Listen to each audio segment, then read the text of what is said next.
हे जवळपास 26 वस्तू आहेत। हे बघा, हे दाखव बाबा काय आहे त्याच्यामध्ये। हे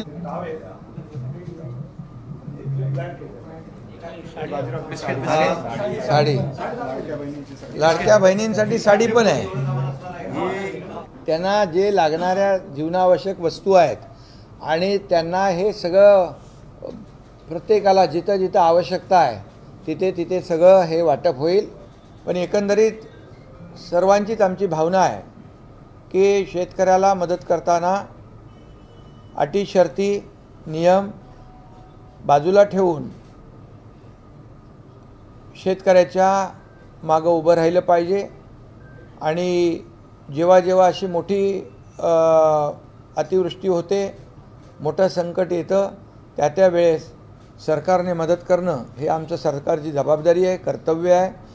आणि म्हणून यामध्ये आम्ही 2-3 दिवसामध्येच संपूर्ण माहिती आल्यानंतर मुख्यमंत्री महोदय, मी आणि आमचे उपमुख्यमंत्री अजितदादा बसून त्यावर चर्चा करून एक शेतकऱ्यांच्यासाठी ठोस निर्णय घेऊ। मदतीचा हात देऊन त्यांची दिवाळी देखील चांगली झाली पाहिजे, आता दसरा देखील त्यांचा चांगला झाला पाहिजे। आणि यासाठी त्यांना जे जे काही मदत आहे ती देण्यासाठी या सर्व आमच्या पदाधिकाऱ्यांना कार्यकर्त्यांना आम्ही त्या भागामध्ये लोकांच्या मदतीसाठी पाठवतोय। आणि दसरा मेळावा जी आमची परंपरा आहे ती देखील खंडित होता कामा नये। आणि म्हणून ही परंपरा देखील बाळासाहेबांनी सुरू केलेली दसरा मेळाव्याची परंपरा आणि बाळासाहेबांचे विचार, आनंदीगे साहेबांची शिकवण घेऊन आम्ही पुढे चाललो आहे। त्यामुळे मुंबई आणि ठाणे या भागातले जे कार्यकर्ते आहेत, जवळचे कार्यकर्ते जे आहेत, MMR मधले कार्यकर्ते आहेत, हे कार्यकर्ते म्हणजे आजूबाजूला जे जवळ आहेत तिथे आता पूर परिस्थिती नाही आहे, अशा ठिकाणचे लोक हे दसरा मेळाव्याला त्यांनाच बोलवणार। आणि दसरा मेळाव्याची परंपरा देखील खंड पडू न देता ती सुरू राहील। आणि संकट काळात 80% समाजकारण, 20% राजकारण, जी भूमिका बाळासाहेबांची आहे त्याप्रमाणे संकट काळात मदत करण्याची देखील जी काही परंपरा आमची आहे, किंबहुना जे काय आमचं कर्तव्य आहे तेही आम्ही बजावणार। आणि हा दसरा मेळावा जो आहे शेतकऱ्यांसाठी आम्ही खऱ्या अर्थाने पूर्णपणे ही कार्यकर्त्यांची फौज आणि मदतीचा पूर्णपणे जे काही मदत जी आहे ती त्यांना देण्याचा निर्णय आम्ही घेतलेला आहे। काय म्हणाले तुम्ही? काय अरे बाबा, ते मदतीचं तिकडे आतमध्ये असेल आपल्याकडे, ते हां अजून मोठा फोटो लावावा त्यांनी आणि वाटावं त्यांचा, आम्ही त्याचं स्वागत करू। मदत मिळणं महत्त्वाचं आहे। हे जवळपास 26 वस्तू आहेत। हे बघा, हे दाखव बाबा काय आहे त्याच्यामध्ये। हे लोकांना दिलं काय वाईट आहे? हां दाखवते ना, यादी वाचता तर हे हां पहिले दाखवू दे त्याला।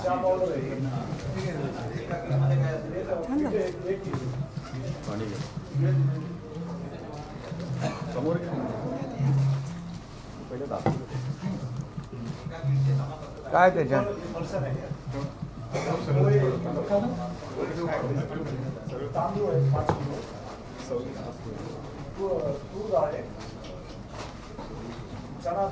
तू उलटे दाखवतोय, तूर डाळ ती आहे।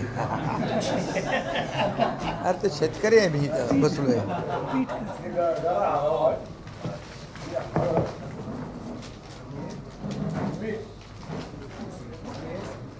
तिकडे ठेव।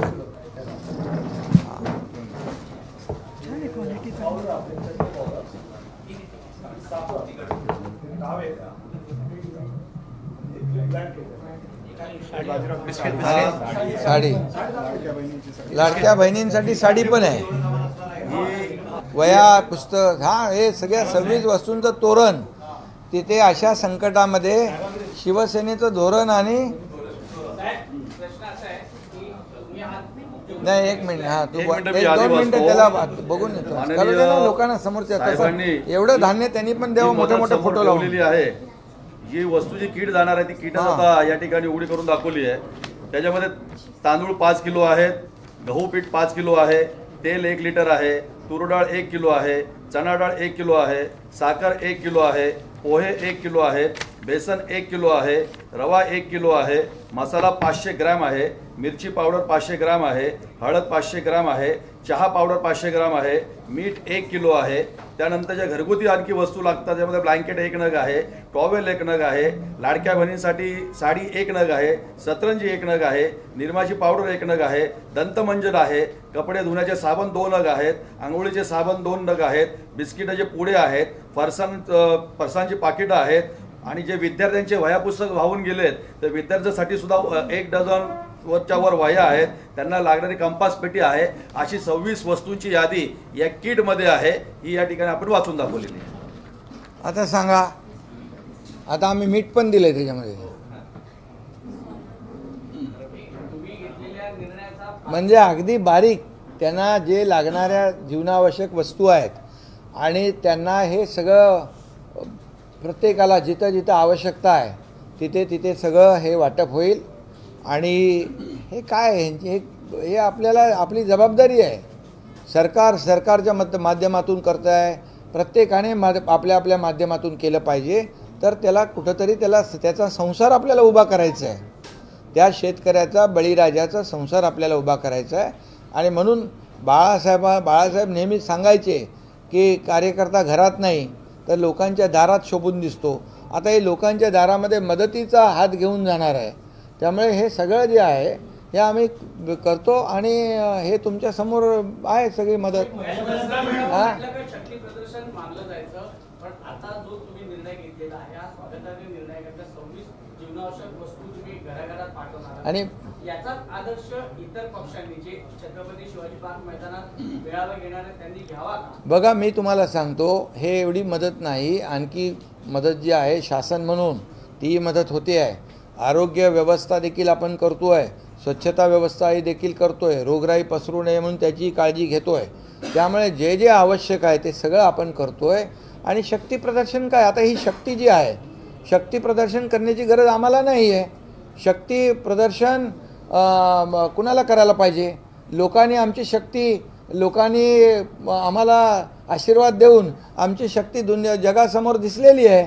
लोकांचा आशीर्वाद आमच्या पाठीशी आहे. त्यामुळे झालेल्या विधानसभेत निवडणुकीमध्ये पण आपण पाहिलं, लोकसभेच्या निवडणुकीत देखील पाहिलं. आणि त्यामुळे ही शक्ती जी आहे ही शक्ती शिवसेनेची आता या पूरग्रस्त परिस्थितीतल्या लोकांच्या मदतीसाठी आम्ही वापरणार. शक्ती प्रदर्शन हे पूर्ण शिवसेना पूर्ण ताकदीने, शिवसेनेचा आरोग्य शिबिर, आरोग्य यंत्रणा सगळी रवाना झालेली आहे. नाही, बघा, प्रत्येकाने ठरवावं. यावेळेस तर मी सांगेन की सर्वांनीच अशा प्रकारची मदत शेतकऱ्याला द्यावी. आणि शेतकऱ्याला जर असे हजारो लाखो हात लागले मदतीला तर शेतकऱ्याचा संसार उभा राहील. त्याच्या बळीराजाचे अश्रू पुसण्याचंच काम करायचं आहे आपल्याला. लाडक्या बहिणींचे अश्रू पुसण्याचं काम करायचं आहे. अरे, ते लहान विद्यार्थी होते, मला भेटले तिथे रस्त्यामध्ये, त्या मुली होत्या. मुलींना त्या कुठलं गाव तिथे आपलं साडी सांगवीमध्ये गाडी माझी चालली होती, ते 15-20 मुली तिथं होत्या, मुलं काही त्याच्यामध्ये होते. मला वाटलं आपल्या उभ्या असतात. मी गेल्यावर मला गाडी थांबवली. मी काय तुमचं काय बाबा, कसं शाळेतून जाऊन आलात? मला म्हणाले, साहेब आमची शाळा खूप लांब आहे आणि आम्हाला चालत जावं लागतं. मला काय पाहिजे तुम्हाला? तर म्हणाले, आम्हाला सायकल पाहिजे. अरे, आम्ही लगेच 20 सायकली पाठवून दिल्या तिथं ताबडतोब. त्यांच्या म्हणजे जे जे आवश्यक आहे ते त्यांना दिलं पाहिजे. ही जी काही भूमिका आणि वृत्ती आहे ही प्रत्येकाने ठेवली पाहिजे. ही जबाबदारी आहे. आम्ही काय उपकाराची भावना आमच्या मनामध्ये नाही, ही जबाबदारीची भावना.